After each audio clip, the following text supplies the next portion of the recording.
decided to be the voice of those who are usually silenced before they reach the public media. Our main guest of tonight, Ali Rizvi.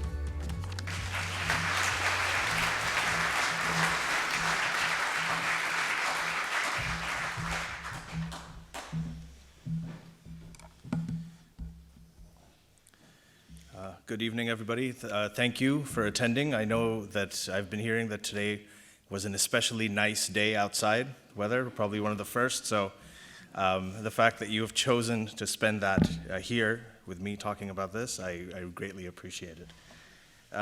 Thank you for the welcome and the introduction, Dan. I appreciate it. And so I'll get started. I titled this talk, The Muslim Enlightenment. So we've been doing this work for a very long time. I've been involved with it for about a good part of 10 years now, writing. And what I wanted to do, my New Year's resolution for 2018 was not to just talk about the problems and the issues that we face, which we have talked about quite a bit, but also some of the progress that we've made regarding this dialogue and this discourse in that time and recently. So I'm going to start with, the clicker. So I'm going to start with a small story, something that happened online. On Twitter, I think, Twitter is now the platform for many world leaders to express their views. So it's become more important as time goes on. And I remember I was having a conversation where it was about Islam and Muslims, and then someone said something that was critical of Islam. Another person responded, and he said, wait, now you're being racist by saying that. So the first person responded, and he said, well, Islam isn't a race. And he was right, Islam isn't a race. I mean, nobody's born with a hijab on their head, nobody's born pre-circumcised or anything. So it's something you convert in and out of.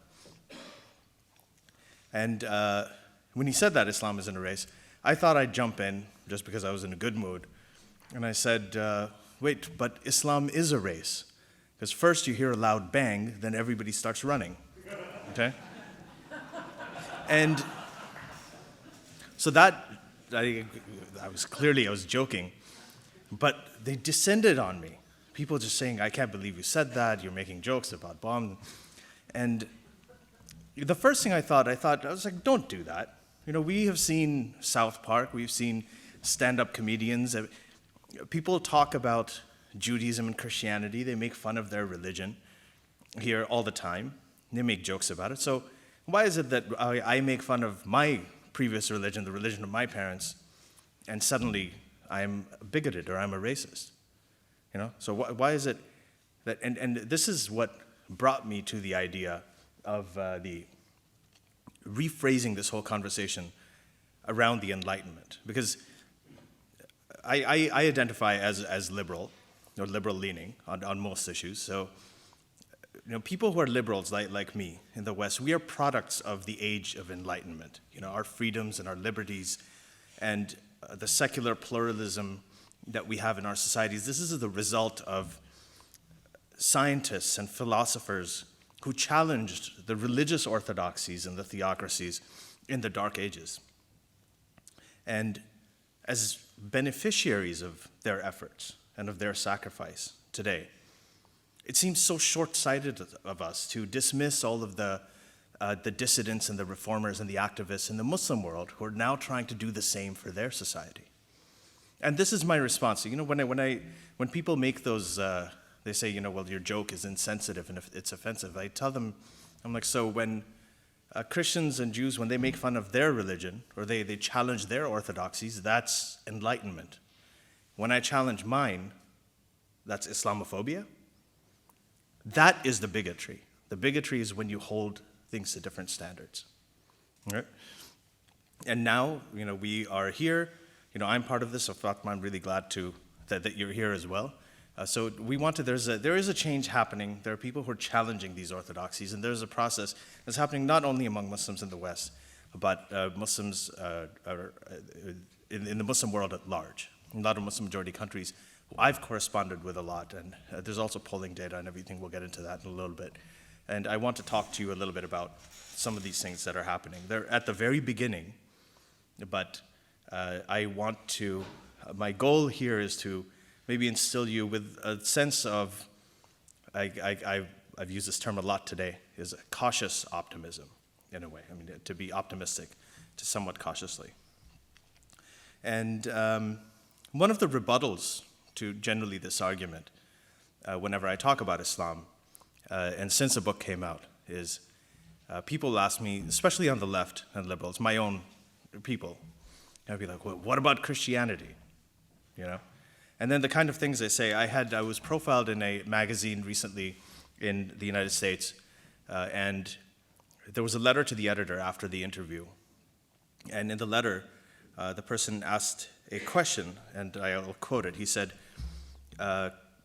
again, what about Christianity? He said, Christianity was a driving force behind the annihilation of Native Americans, slavery, Jim Crow, and the KKK. He said, it did a lot of bad things in history, which we know. And my response to him was that, why is it okay to say that about Christianity? You're saying that about Christianity. Then why can I not make the same criticisms of Islam? Like, why say, if I'm talking about Islam, I'm talking about my experience, then the way when you say, well, what about Christianity, and you do this whataboutism, you're deflecting from the topic. I'm happy to talk about Christianity, but right now, the topic is my experience with Islam. And this is a problem with a lot of my fellow liberals in North America as well. We have many televangelists. You may have heard of some of them, like Pat Robertson, Jerry Falwell. These were all very famous people. And they will often say terrible things about gay people, about homosexuality, how it's a perversion, or about women, the good old days when women were quiet and they didn't speak up in churches, as it says in the Bible. And when they say that, everybody's outraged. It becomes a huge bone of contention for generally liberals. And then what happens is if somebody says the same thing about Islam, the liberals get upset. They say that that's Islamophobic. So it's not about the ideas. And that's when the conservatives celebrate. They attack that, but they have a blind eye to Christianity. So this idea of what about this and that, if you're talking about Islam, what about Christianity? If you're talking about Christianity, well, what about Islam, depending on which side of the political spectrum you're on. This is something that we have to change. And again, I have said in response to this man who talked about all the terrible things Christianity has done, I said, well, in many parts of the world, Islam has been the driving force behind slavery. To this day it is. The slaughter of minority religions and sects, like in Pakistan, the killing of Christians, of Ahmadis, of Shias, who are actually a minority sect in Islam. The execution of apostates, the execution of homosexuals, hanging gay people on cranes in Iran. I mean, these are images we've all seen. It's still happening.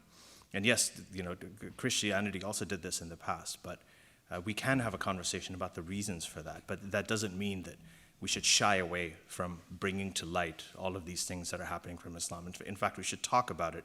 We should treat it the same way that we treated Christianity historically.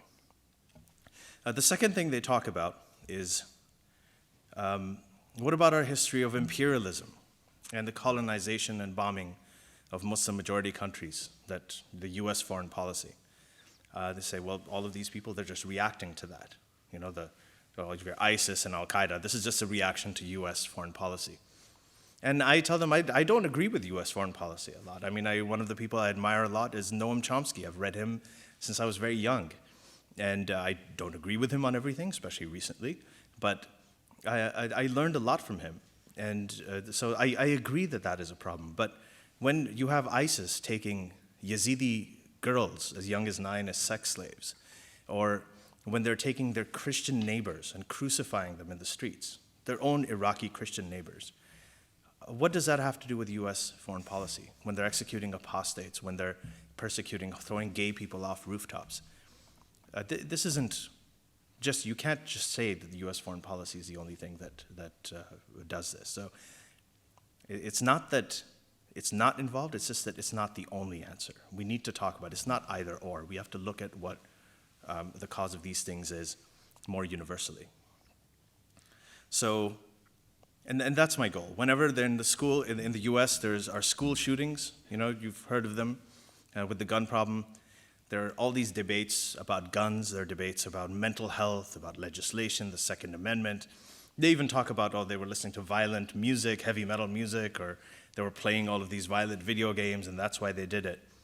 And they talk about all of these causes. They look at every aspect of what's going into it. And when there is an Islamic terrorist act, where the terrorists are actually telling you, like they're giving you a clue, they're quoting from the Quran, they're saying Allahu Akbar while they're doing what they're doing.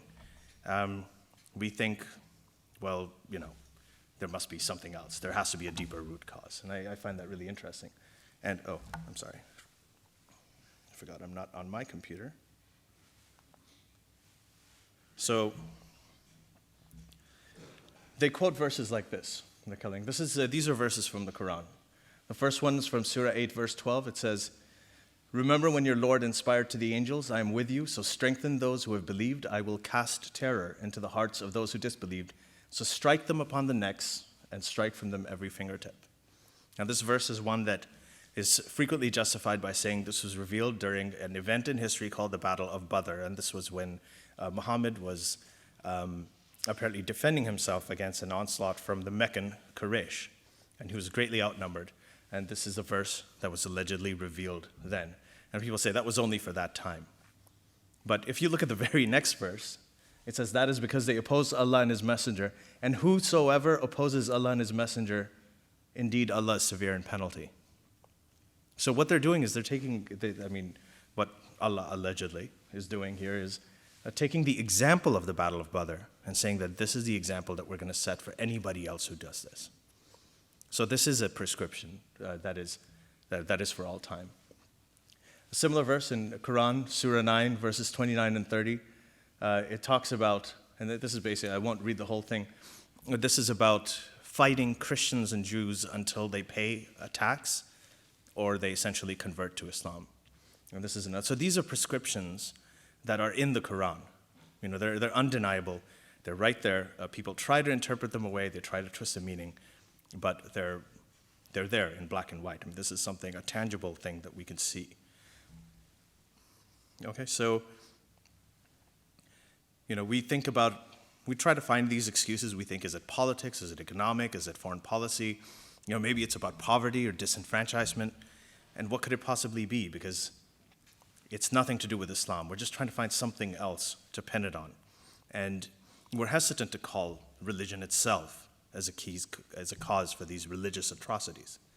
And again, it's not that those other factors aren't real. It's just that there is the denial of a major key factor. Even if it's not the only factor, it's a key factor that we have to have a responsible conversation about. So on that note, let's start with this. Let's look at this idea about how all of this is it about politics? Is it about U.S. foreign policy? Here's a quote from a very old text. And if anybody knows, please let me know where you think this is from. I'll read it, the part in the red box. "The ambassador answered us that it was founded on the laws of their prophet, that it was written in their Quran, that all nations who should not have acknowledged their authority were sinners, that it was their right and duty to make war upon them wherever they could be found, and to make slaves of all they could take as prisoners, and that every Musliman, or every Muslim, who was slain in battle was sure to go to paradise." Any idea, any guesses where it's from? Huh? This is the Treaty of Tripoli. So this is from 1786. Okay, so this is over 2 centuries ago.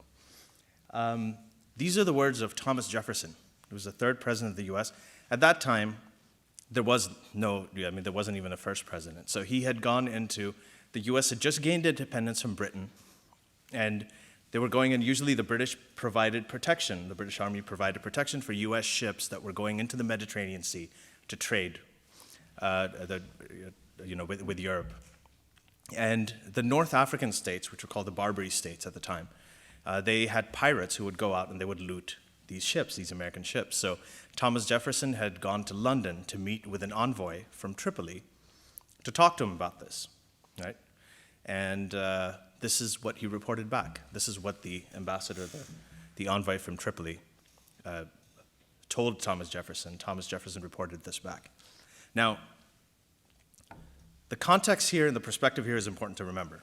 These words, they're before the Islamic State, ISIS, or Al-Qaeda. It was before the creation of Israel. There was no Arab-Israeli conflict when this was written. Said there was no Ayatollah Khomeini. There was no Iranian Revolution. There was no Saudi Arabia and the oil boom in Saudi Arabia. There was no Taliban. There were no drone strikes. There was no Cold War. There were no world wars. None of the world wars had happened at this time.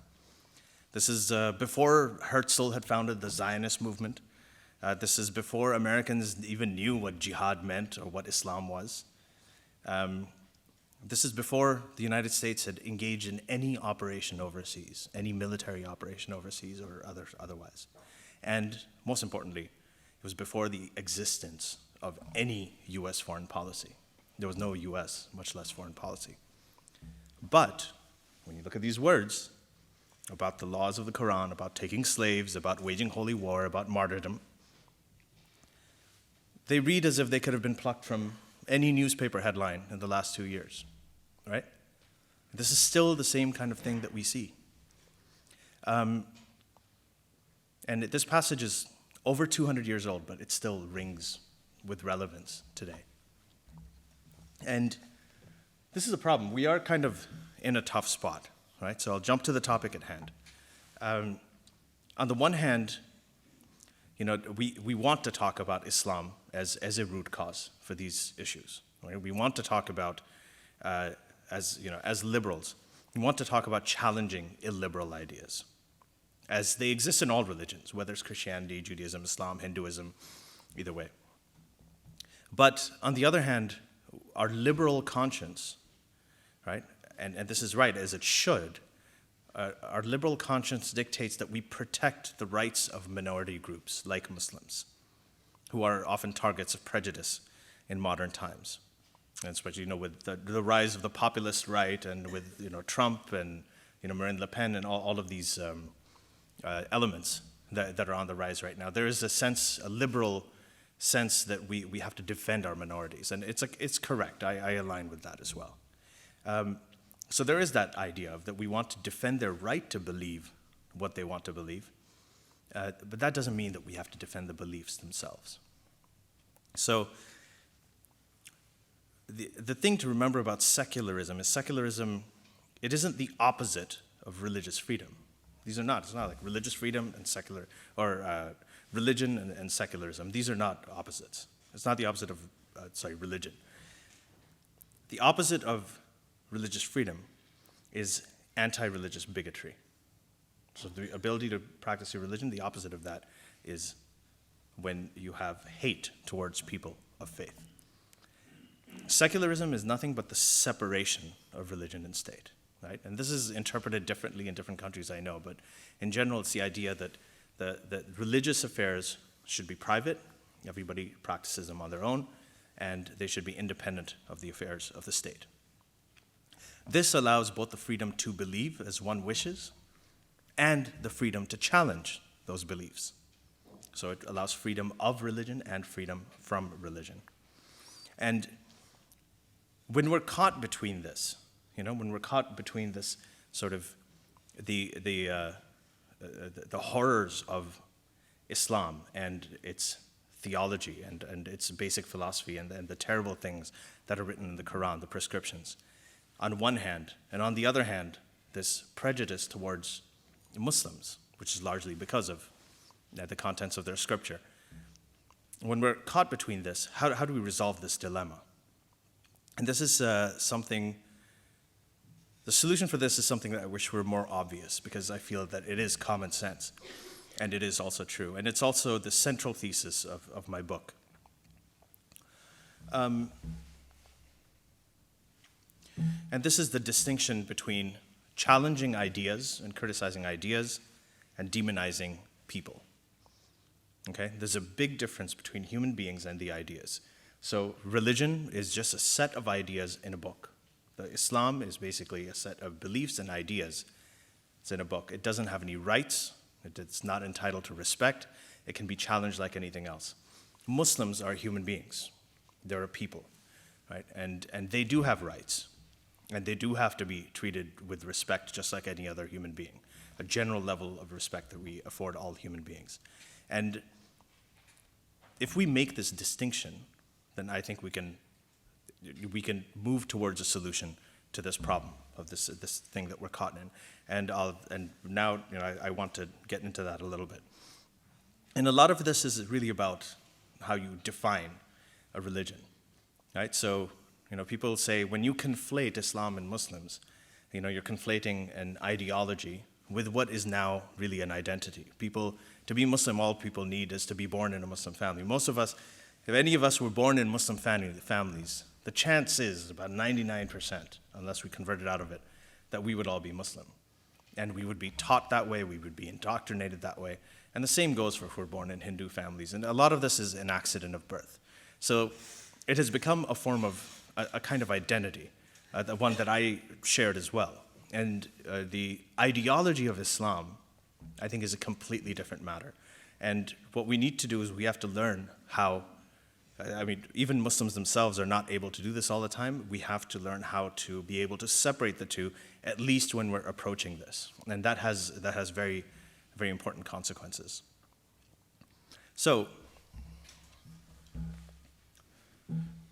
in countries where Muslims are a minority, like in many Western countries, Islam is an identity. In countries where Muslims are a majority, Islam is a religion. And this is a dichotomy that has consequences for liberals, especially on either side, because this is what throws us into a conflict. And I'll explain the confusion. So for a liberal in the West, or especially I come from North America, so in the liberals in North America, seen Islam is the faith of a minority of Muslims who are often discriminated against and whose rights liberals feel, they must be protected. We must protect their rights, as with any other minority group. But when you have liberals in Muslim majority countries, for them, Islam is a tool that the government is using to justify censorship, oppression, and other illiberal values, like forcing women to wear a hijab by persecuting homosexuals and publicly lashing bloggers, flogging and jailing bloggers and writers. So the same holy book that Muslims in the United States and in the West, they revere and they say this is divine and it's peaceful. That same holy book, the contents of that, are used by governments in Muslim majority countries to endorse domestic violence, to endorse the execution of apostates. Take a symbol like the hijab. The hijab is worn proudly by many Muslim Americans and many Western Muslim women, and they choose it as a symbol of their identity and they defend it. But in Muslim majority countries, the same hijab is forced onto women by their governments and imams and husbands. So you'll see that while in the Women's March in the U.S., women are wearing the hijab to show solidarity with Muslims. In Iran, women are taking off the hijab, they're burning it, and they're going to jail for it. And this is a very confusing image to the person who is not familiar with this. And then there are criticisms of Islamic doctrine, right? There are pro-secular thinkers in the Muslim world, like my very good friend Raif Badawi, who's a blogger who's in prison right now in Saudi Arabia, serving a 10-year sentence for doing exactly what I do, just writing about secularism. And he's in jail, he's been lashed, flogged publicly, he's been sentenced to 1,000 lashes, he's sitting there. And it's amazing that he's celebrated as a hero, but if he came here, a lot of the same liberals are celebrating him as a hero.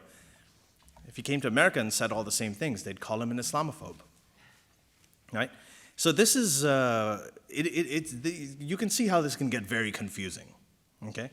And this is really important, and this is the take-home message here, that in their well-intentioned effort, like a lot of times it's well-intentioned, in their well-intentioned effort to protect what they see as a targeted minority, Western liberals unwittingly, unintentionally, find themselves fighting to guard and protect the same backward values that their liberal counterparts in Muslim majority countries are fighting against.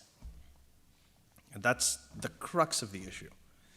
And the consequences of this conflict, right, between ideology and identity, they can manifest itself. This conflict can manifest itself in all kinds of complex ways.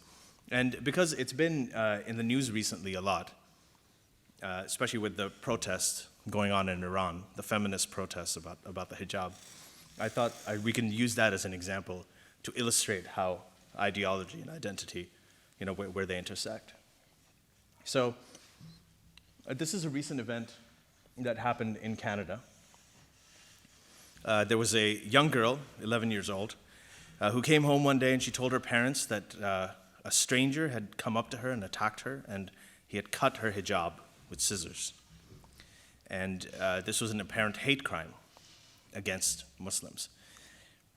The story pretty much exploded all over the newspapers.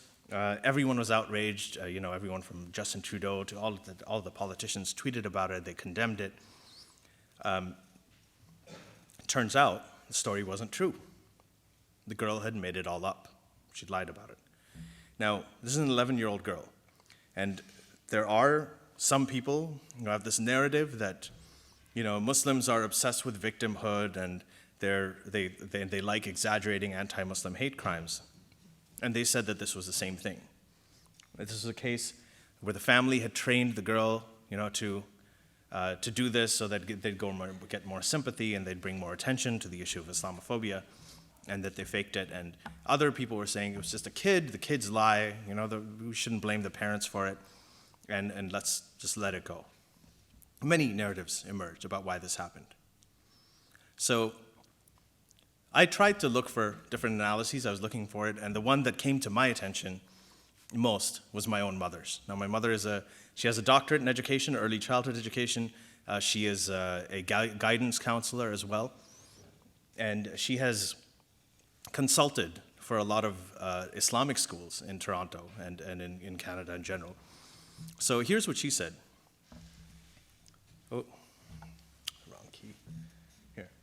She said that I kind of cleaned it up a bit. The incident could have been the creation of this little girl's mind, but why did she make it up? Because she didn't want to be isolated. She wanted to be like the other girls. She wanted to make friends. She didn't want to be ridiculed. In short, she didn't want to be different. She didn't want to wear the scarf. She probably thought that by seeing her hijab as a security risk, her parents wouldn't force her to wear it. Yet to me, this was a very interesting analysis. Now, the reason it's interesting is because this is not an isolated incident. There have been several cases and reports of young women, 18, 19 years old, coming home and telling their parents they were attacked for wearing the hijab. And many of those incidents turned out that it was fake. They had made it all up. So it's happened quite a bit. And it makes you wonder, what is going on? Is there something that they're not telling us? And this, I think, is a very good example of talking about where ideology and identity intersect, right? Now, I want you to imagine that there's a young girl. She's raised in Toronto or Chicago or any Western city. As she grows older, she's young, she has religious parents. They have made her wear the hijab. She's been wearing the hijab since, she was 10, 11 years old, like this girl. She gets older, she goes into high school, and suddenly, she has all of her friends. And her friends are now doing things with their hair. They are socializing more. They're experimenting with makeup, as teenagers do, right? And now she's part of this. She's born and raised in the West, wearing this hijab, being different. And now she wants to fit in with the society that she is a part of. She goes home. One day, supposing she's very angry. She asks her parents, why do I have to wear this? Why can't I be like everybody else? The parents say, well, this is part of our religion. It's part of our culture. This is something you have to do. She rebels against it, as teenagers do, right? And now she has it. There is a conflict going on. She is trying to assimilate. What we want integration, we want assimilation. She may be trying to assimilate, and she is fighting the ideology of her parents. And we see this in all kinds of movies. You have the kids, who are there's a cultural gap and a generation gap. It's a very common thing. My own family, we had this. So, we fight against it. And she's already conflicted about the ideology. Then, Donald Trump comes up and says, I want to ban all Muslims from the country, right? But someone else, other politicians come up and they say that, we have to profile all Muslims. Other politicians come and say we must surveil all the mosques, or we must shut down all of the mosques.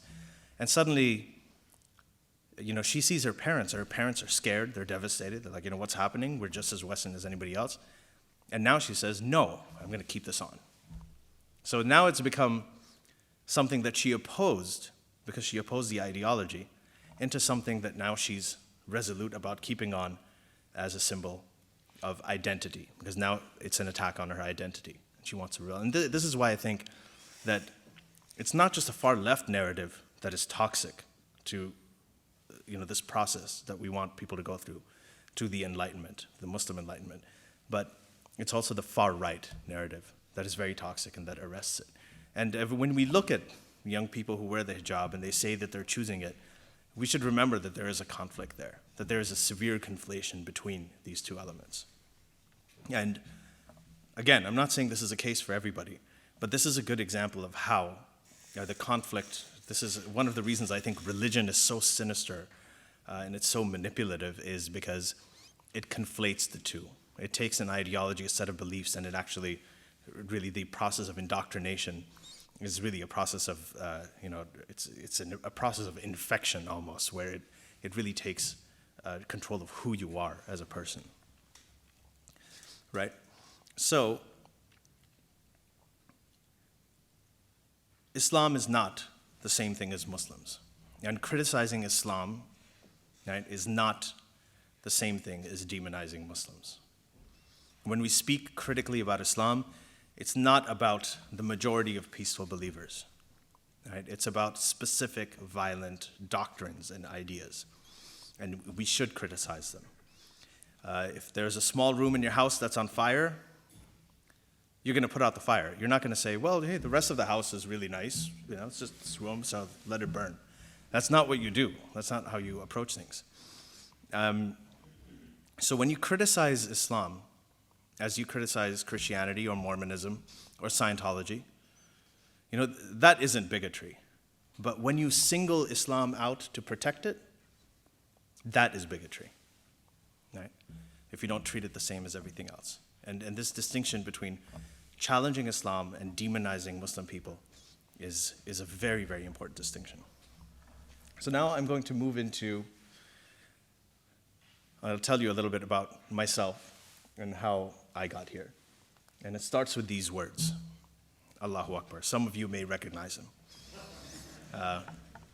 And this has become, it's a scary thing. I had a different association with it, but now when you hear it, it doesn't even have to be Allahu Akbar. I can go into I can stand here and I can shout out, Ana uhibbul moz. And because I say that, everybody will be scared, like, who is this guy? And all that means is it means I love bananas, right? So this is something that is common. Anything that sounds like that, that's related to it, that looks like it. Here's a slide of a protest sign outside White House, right? And this is a common thing. This has become, this shows you how far the problem's gone. So, yeah, I started my life with these words. When I was born, one of the first things that many Muslims do around the world, millions of them, is that they read the call to prayer, or the words Allahu Akbar, in the ears of the newborn. They recite it. And my life started the same way. They want that to be the first thing that their babies hear. And that's how they start life. And as I grew up, I grew up in Libya and Saudi Arabia, these associations were positive. People said Allahu Akbar when they were celebrating. It's like saying, Mazel Tov, like saying congratulations, where you had graduations, you had birthdays, all of these good occasions when something that you were happy about, you're like, Allahu Akbar, God is great. It was a form of gratitude, a form of celebration. But obviously, that changed. It wasn't like this, for the longest time. And there is an argument about when it changed. In some ways, it has been throughout history used as it's the last thing that many victims of terrorism have heard before they died. And there has been a resurgence of this fundamentalism that we saw, I think, largely in the 70s, when we talked about some of the world events and foreign policy. There are many things that happened. Saudi Arabia became a huge world power, economic power, and became one of the top 20 per capita GDP countries in the world because of the oil that they have.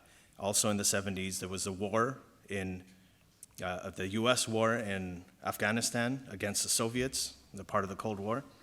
And at that time, the US was celebrating the Mujahideen.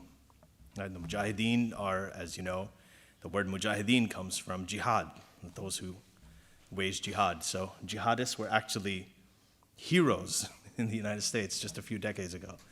And the third thing was the Iranian Revolution in 1979. So that ushered in, there wasn't just a Saudi Salafist and ultra-conservative Sunni ideology that was being exported, but also ultra-conservative Shia theocracy that was being promoted at the time. And all of these had a lot of great economic power and momentum behind it.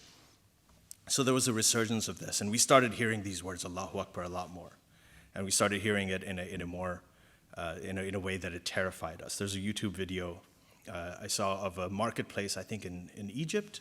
I can't remember if it was Egypt or Jordan, but there's a marketplace, and this is mostly Muslims are shopping, and someone just goes Allahu Akbar, and everybody starts running, even over there, right? And these are all people who it's part of their religion. So that's kind of how it started with me, and I became tuned to this idea about Islam and what it means, and Muslims, and what that means, the definitions of these two words, what's common with them, what's different about them, very early on. So when I was in Riyadh, when we were living in Saudi Arabia, we had the Quran at the highest point in our house. It was on top of a bookshelf. It was wrapped in a scented cloth. I wasn't allowed to touch it unless I did wudu, which is a washing and a purification ritual. If women were menstruating, they weren't allowed to touch it. It was basically treated as an object. Nobody really knew what was in it. My family was Pakistani, and just like most Muslims around the world, in some of the biggest countries in the world, they were non-Arabic speaking. The largest populations in the world, Indonesia, India, Pakistan, Bangladesh, Turkey, Iran, they're all non-Arabic speaking. They don't know what was in the book. And this is before the internet.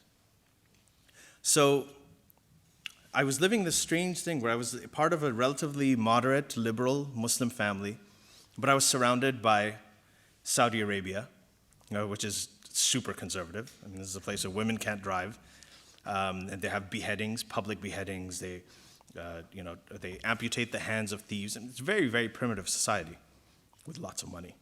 And I asked my parents about this. I said, what is this? You raised me to think that, Islam is, that's our religion and that's what I should follow, but this is the birthplace of Islam. This is where it all started. Now, what are these guys doing? And my parents said, that's not real Islam. They've distorted it. This is a culture. What we taught you, that's the real Islam. It's just about being a good person, doing good things, giving charity. The same things that anybody, parents like teaching their kids. And my parents were no different. But then I started reading the Quran. And this is something that not a lot of people did back then. Because when you read the Quran, you had to go out and buy a paperback edition of the Quran. You had to find things in it. Then you would ask questions about it. And then people would say, no, that's the wrong translation. Or this guy, he used to be a Jew and he later became Muslim. We can't trust him. Or all kinds of different excuses. If they didn't like what they heard, they would say wrong translation, interpretation, this and that. And it became very difficult to have a dialogue. But when I read it, I found evidence for all of those things, right? All of the things I was talking about. This is Surah 9, verse 29 and 30. I showed you this before. Fight those who do not believe in Allah in the last day, who don't consider unlawful what Allah and His Messenger have made unlawful, who do not adopt the religion. Fight them until they give the jizya, the tax, willingly, or until they're humbled, which means that they convert to your ideology. And the second part of this is what the Jews say, this is what the Christians say. May Allah destroy them, how are they deluded? Yeah. I saw this. I was in a young age in the Quran. I saw this, Surah 4, verse 34. Men are in charge of women by right of what Allah has given one over the other, what they spend for maintenance of their wealth. So righteous women are devoutly obedient, guarding in the husband's absence what Allah would have them guard. But those wives from whom you fear arrogance, not ones who are arrogant, but from whom you just fear arrogance, first advise them, then if they persist, forsake them in bed, and finally strike them. This is the verse that endorses domestic violence. Here's another one. We were talking about the amputation of hands for thieves. Surah 5, verse 38, straight up. As for the thief, the male and the female, amputate their hands in recompense for what they committed as a deterrent, punishment from Allah. All of this stuff was there. And when I showed this to my parents, they were shocked, right? Because they hadn't read the Quran either. They just kind of told they were Muslim because they were born into Muslim families. Their parents had told them the same thing. They were telling me the same thing. Nobody had read it. It was all in the book. And it was all Saudi Arabia. Apparently they had read it, and so they knew what they were doing. Now this was before the internet. So I had to go, every time I wanted to have an argument or talk to them about something, I had to go through the Quran, look for all of the verses that are related to a topic, highlight them, mark those pages. It was a process that took hours. And, this was a difficult thing to just have an argument. Now everything's very different. And this is something that I think has really transformed the way young Muslims are experiencing Islam. So now you have any 12-year-old child, you can go online. He can find verses by keyword search. They can find literal translations just by hovering over the word. So this is that verse about striking them. You go online, this website, hover over the word with your mouse, and you'll get the literal translation that will just pop up, right? And this goes for the entire text, right? If they want to, they can go into the grammar and syntax. So this is from a site called the Corpus Quran. You can go and the same verse, chapter 4, 34, it'll break it down into all of the different elements. This information is something that I never had when I was growing up. Now, there are people who, in Facebook arguments, they put screenshots and links to this stuff, when they're having arguments at any time. It's transparent in a way that it never was before, from that time when it was on top of the shelf and I had no idea what was in it. So the consequences for this have been very interesting. And this is a quote from Maryam Namazi, who's the founder of Council of Ex-Muslims of Britain. And she says that the internet is doing to Islam today what the printing press did in the past to Christianity. And that's, when the contents of the Bible became public, during the Reformation and so on. So now it's become a lot harder for New Age moderates, right, who want to whitewash Islam, who want to say that this actually means this, and beat your wife actually means, kiss your wife or tickle your wife or whatever. It's those excuses are less and less convincing. They convince, the people who want to believe, who are already there, the echo chamber, but they're very difficult to have a dialogue with. They don't hold water as much anymore as they used to. And unfortunately, this also has a flip side. Like you'll see with young Muslims now, who have been told, my parents told me it's a word of God. They never had read it. So now I get older, I have the internet, I'm 12 years old, I look it up, I find all of these verses.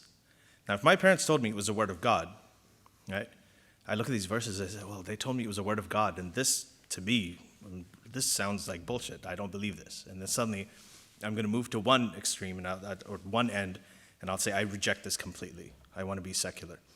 On the other hand, other kids can look at it and say, wow, this is the word of God. This means I have to do this, right? And then they'll go and join ISIS. So this can actually manifest itself in a range of different ways.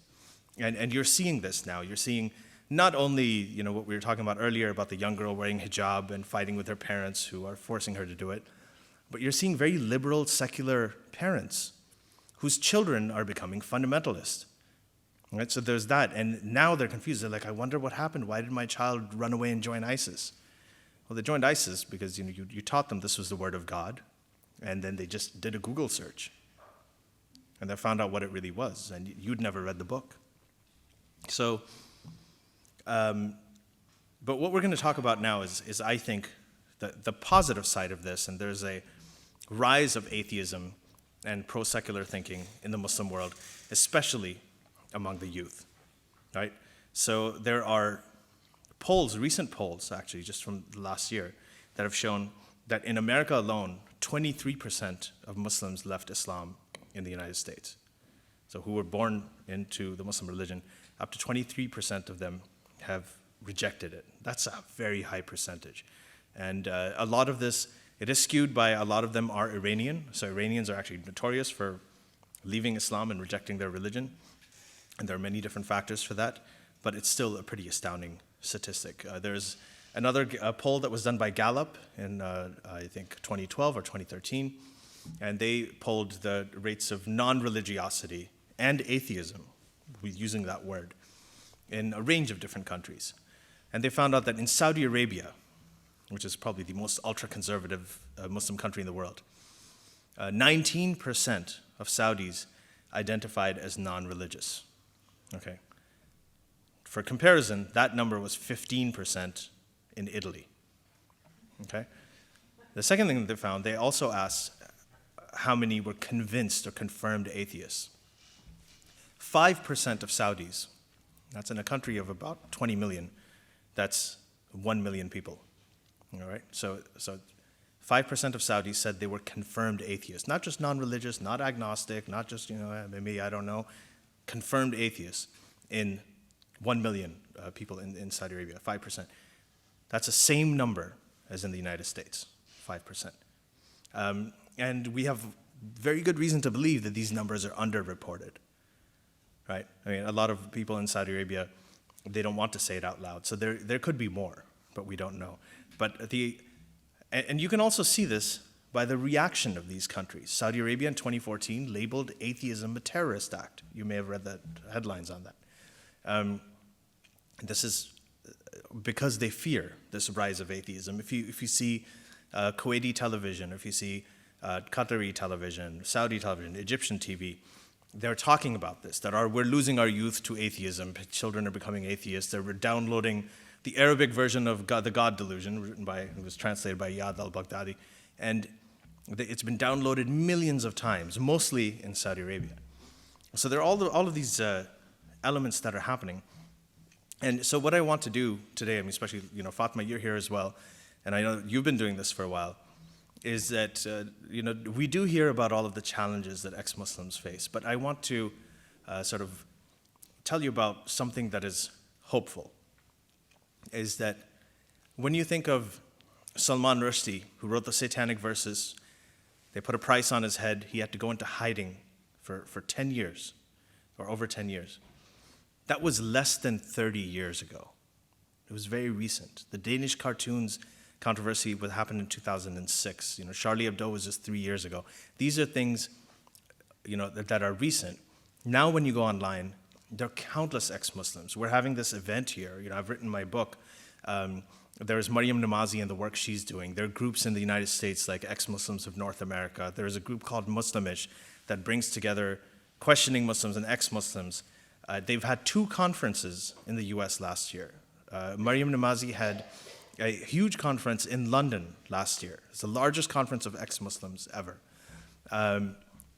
There are, ex-MNA is now doing a college campus tour where they're bringing ex-Muslims to different colleges and universities where they're being asked questions and, they're holding panel discussions. I mean, these are things that were unimaginable, obviously, at the time of Salman Rushdie, or at the time of, who you're familiar with, Ayaan Hirsi Ali, when she was here, and all of the threats that she faced.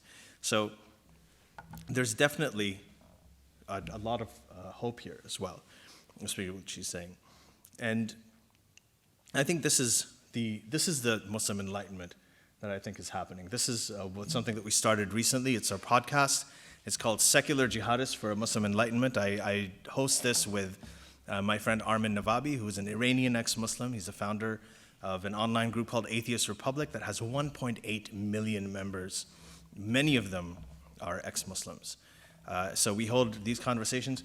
On this, we have had guests in Egypt, in Jordan, and in Libya, who have come out with their names and their faces, totally not anonymous at all, and they've spoken about, about atheism and secularism, the importance of that from these countries. And this is something that 10 years ago, if you told me, I would think, I'm like that guy, whoever's doing it, they're suicidal.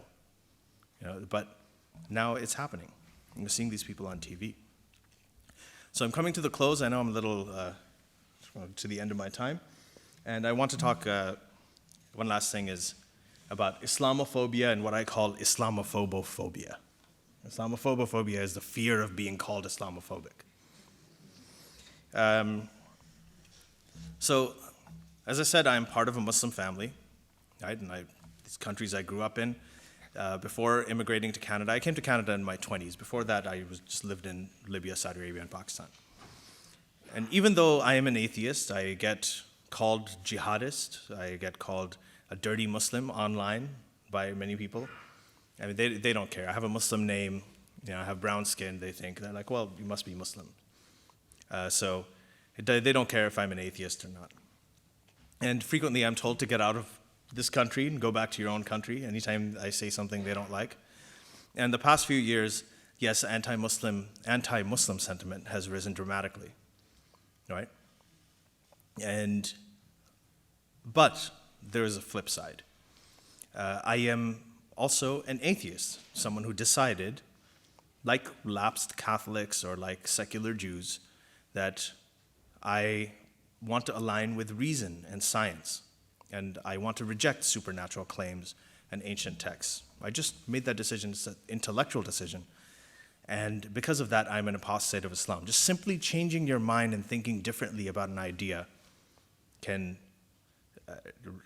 make you a target for people who are Islamists who want to kill you. Now, for every tweet, I guess, telling me from a white nationalist that say, go back to your country, you dirty terrorist, I receive many messages from religious Muslims, and just full of them, death threats against me, things that they would do to my wife, rape threats against my wife, the kind of things they would do to my daughter. I have a 1.5-year-old daughter that I can't even talk about here. And they do this, we get these all the time. So it's something that we're getting from both ends. Right?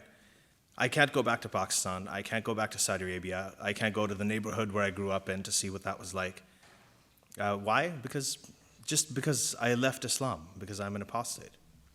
And unfortunately, I know that they're serious. This isn't just something that I have thought about in theory. But I was asked a lot today about security risks. What are you worried about? Do you get attacks, any physical threat? And I've told them about the threats, but I also have friends. I told you about Raif Badawi, who's imprisoned. He's a very good friend of mine. His wife is very close with my wife. I know there are 3 children. They come to Toronto, we visit, and it breaks my heart every time I hang out with them. Today is the mark 6 years since he was sentenced to prison, and he's been separated from his family simply for blogging. There is a string of the Bangladeshi bloggers that have been hacked to death in the streets of Bangladesh. These are secular bloggers in Bangladesh, one of whom I knew, the first one. His name was Avijit Roy, and he was also a friend. And he went for a book fair. He was based in Atlanta in the United States, went for a book fair in Dhaka, attacked on the street in public by men with machetes who hacked him to death, and they attacked his wife. His wife survived it. And I'll actually be speaking with his wife on June 2nd in Toronto as well. And it was just, this is the fate of Bangladesh, which was supposed to be an officially secular country, right? And of course, there's a case of, there are 13 Muslim majority countries that actually threaten. The only countries in the world that threaten, that punish atheism with death are all Muslim majority countries. There is a case of Asia Bibi, who's a Christian woman who's in jail in Pakistan for blaspheming. And The governor of Punjab, his name was Salman Taseer, he went and he showed solidarity. He said, we have to do something about our blasphemy laws. And he defended her. Punjab is the largest province in Pakistan. His bodyguard, named Mumtaz Qadri, shot him, killed him. His bodyguard was sentenced. The murderer who killed him was sentenced. Hundreds of lawyers said, we will take up his case for free.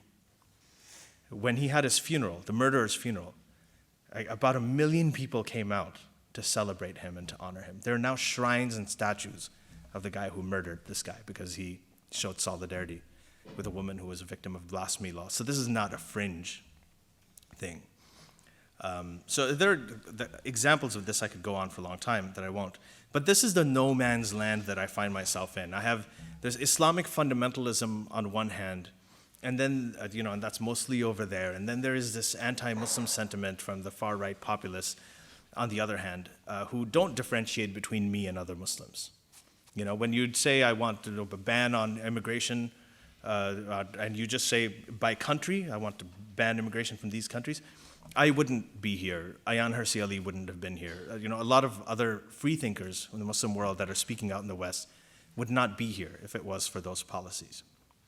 So I think that this conflation of ideas versus people is a problem on both sides. On the left, they say, if you criticize Islam, you're a bigot against all people. On the right, they say there are all these problems in the Quran, so that means all Muslims, must be banned or profiled, whatever. And both of them are mixing Islam and Muslims. And the word Islamophobia, this is why I have a problem with the word Islamophobia, is that it's an umbrella term that conflates criticism of Islam and demonization of Muslims. We don't say Judaismophobia, right?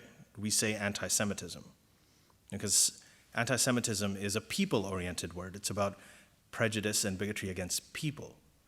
It doesn't talk about the idea. People are free to challenge Judaism, challenge the Old Testament, challenge Judaic scripture as much as they want to.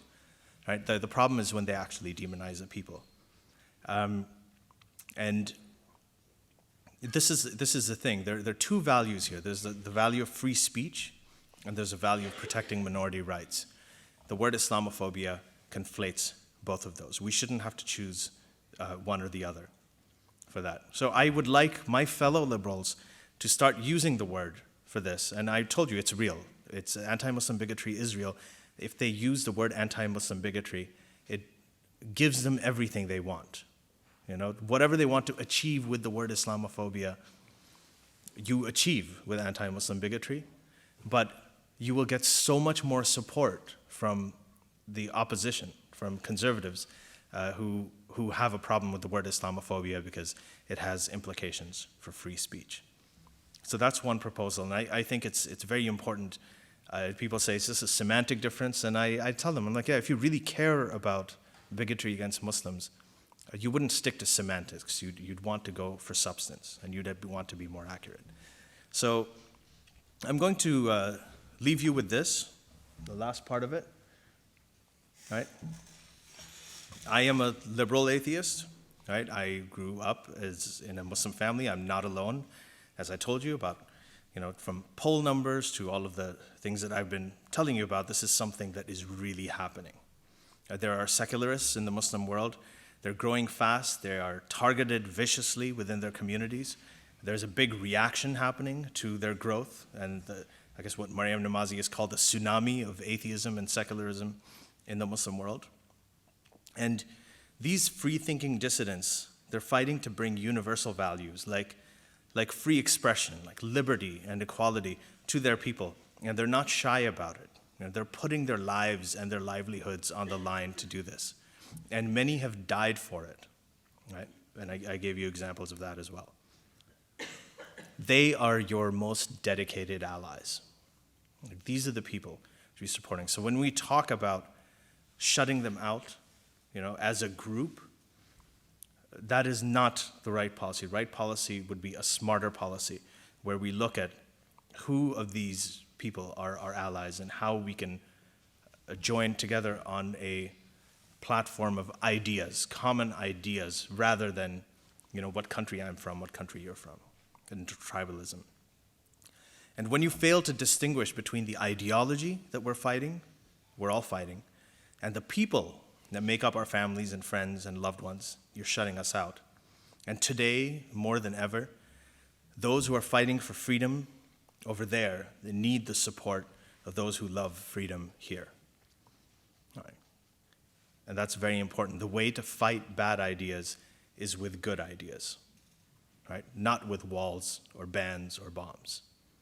So, and this is what we need to do. We need to counter bad ideas with good ideas. We need to challenge the bad ideas, but we also need to hold true to the values that we have that make us who we are, and not become the enemy. And I'll leave it there. So thank you very much. I appreciate your time.